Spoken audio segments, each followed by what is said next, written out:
Hello, आप सभी का हमारे YouTube channel SK Maths 7M पर हार्दिक स्वागत है। कक्षा 10 में गणित में वास्तविक संख्याएं और बहुपद चैप्टर पढ़ा दिया गया है। इसके बाद तीसरा चैप्टर है दो चर वाले रैखिक समीकरण, जो कि आज स्टार्ट करना है। दो चर वाले रैखिक समीकरण, दो चर वाले रैखिक समीकरण।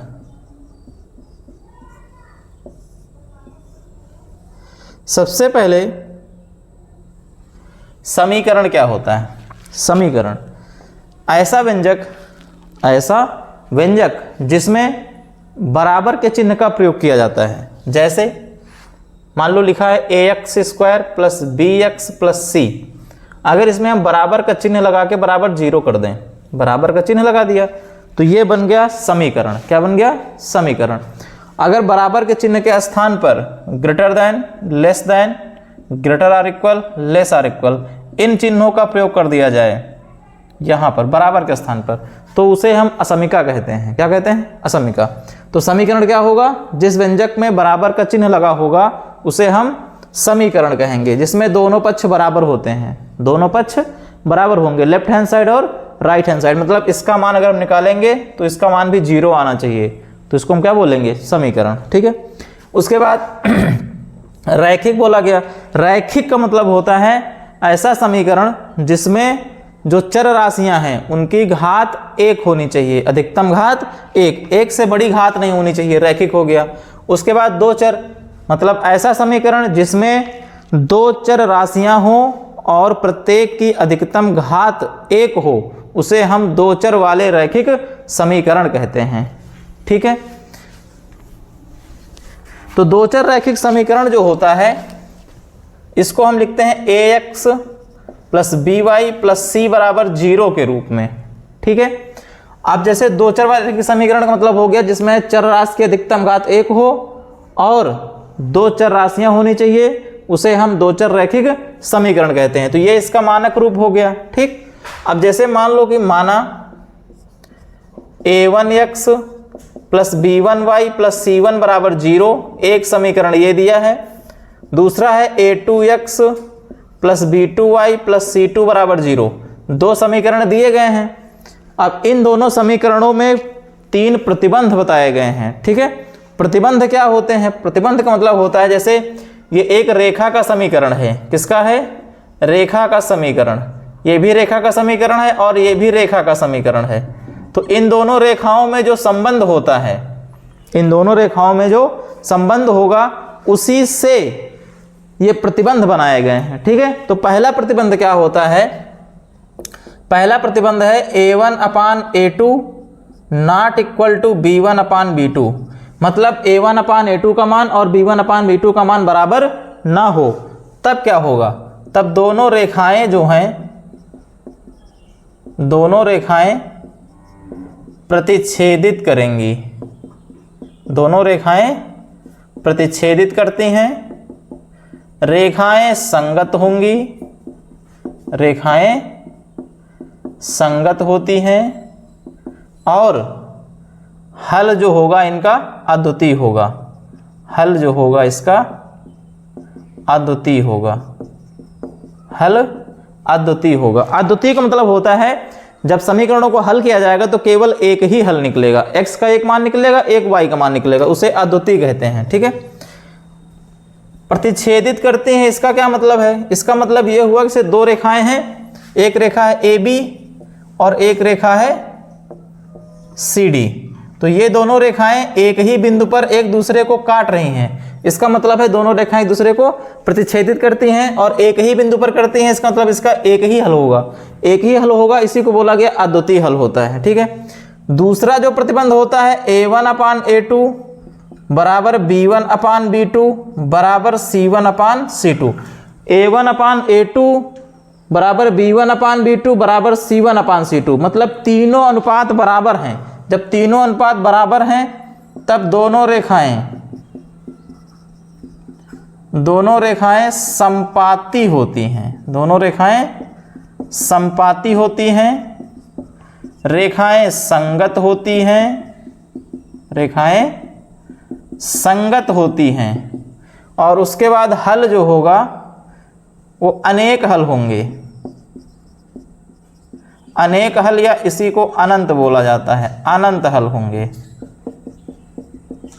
संपाती का मतलब होता है जैसे एक रेखा है, मान लो AB एक रेखा है और दूसरी रेखा CD है, तो CD रेखा भी AB के जो बिंदु हैं उन्हीं बिंदुओं से होकर जाए, मतलब सभी बिंदु कामन हो, सभी बिंदु कामन हो तो उसे हम बोलते हैं संपाती। तो जब सभी बिंदु कामन है इसका मतलब इसके कई सारे हल होंगे, अनेक हल हो जाएंगे, ठीक है।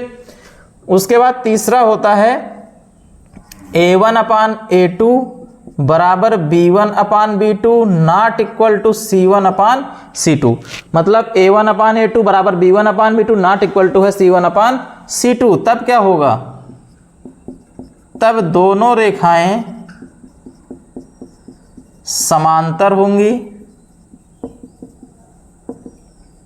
रेखाएं असंगत होंगी,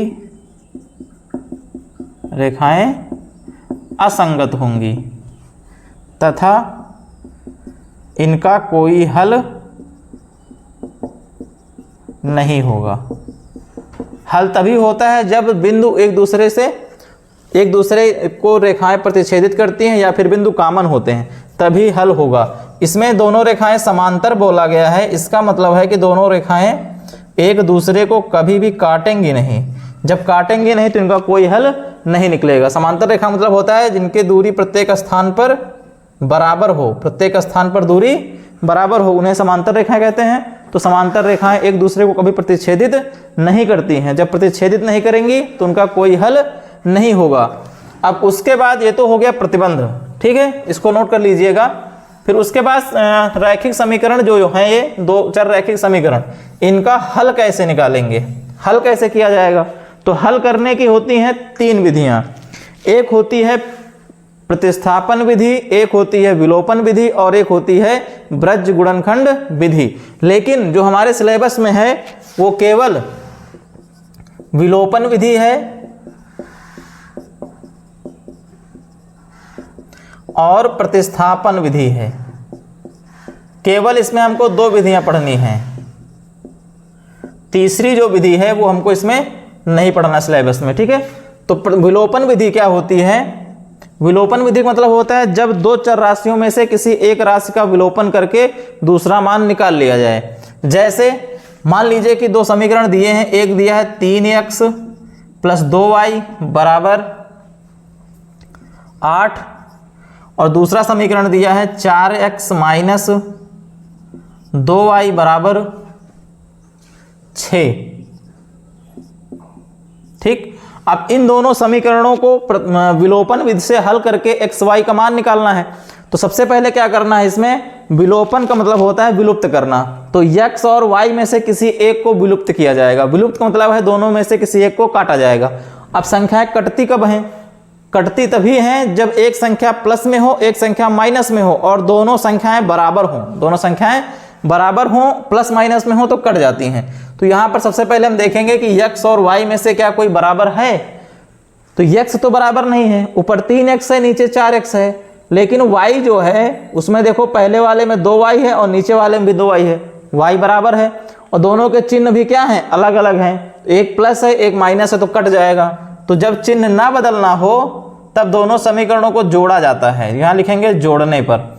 अगर मान लो दोनों प्लस होते या फिर दोनों माइनस होते तो यहाँ क्या लिखते हैं हम, घटाने पर। घटाने पर क्या होता है, नीचे वाले चिन्ह बदल जाते हैं। जब नीचे वाले चिन्ह बदल जाएंगे तो ऊपर नीचे चिन्ह अलग अलग हो जाएंगे, तब कटेगा, ठीक है। यहाँ पर चिन्ह बदलना नहीं है इसलिए जोड़ने पर लिखेंगे। तो माइनस का 2y प्लस का 2y कैंसिल हो गया, 3x और 4x दोनों जुड़ जाएंगे। कितना हो जाएगा, 4 3 7x, दोनों प्लस में है जुड़ गए, बराबर 8 और 6 दोनों प्लस में है, 8 6 14। तो x बराबर हो जाएगा 14/7, 7 दूनी 14, x बराबर आ गया 2। x बराबर कितना आ गया, 2। अब जो x का मान निकलेगा, ये x का मान समीकरण 1 में रखो या 2 में रखो, दोनों में से किसी एक में रख के हम y का मान निकाल लेंगे।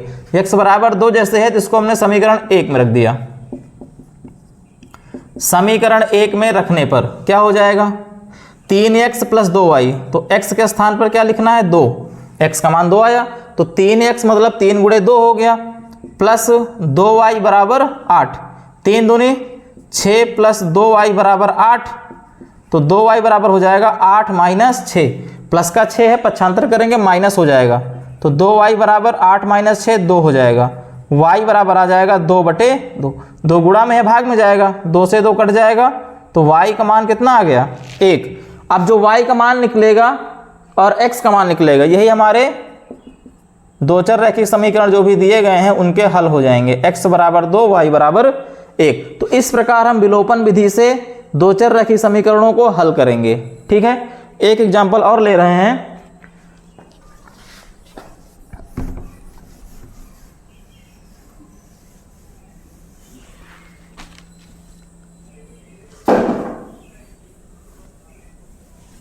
जैसे मान लो कि दिया है 4x माइनस 3y बराबर 6, ये पहला समीकरण है, और दूसरा है 2x minus 2y, 2x minus 2y बराबर 2। इन दोनों समीकरणों को हल करना है और हल करके एक्स वाई का मान निकालना है। तो अगर इसको हमको विलोपन विधि से लगाना है तो सबसे पहले क्या करना है, x और y में से किसी एक को बराबर करना है। तो यहाँ पर ना तो x बराबर है ना ही y बराबर है, x में ऊपर 4 है नीचे 2 है, y में ऊपर 3 है नीचे 2 है, ना x बराबर है ना ही y बराबर है। तो किसी एक को पहले हम बराबर करेंगे, चाहे x बराबर करो चाहे y बराबर करो। जैसे मान लो कि हमको y बराबर करना है, ठीक है, तो जब y को बराबर करना है तो y के हम गुणांक देखेंगे। y के गुणांक जो हैं, ऊपर कितना है 3 गुणांक है, नीचे कितना है 2 है। तो अब क्या करना है, दोनों को बराबर, तो बराबर करने के लिए नीचे वाले गुणांक से ऊपर गुणा कर दो और ऊपर वाले गुणांक से नीचे गुणा कर दो।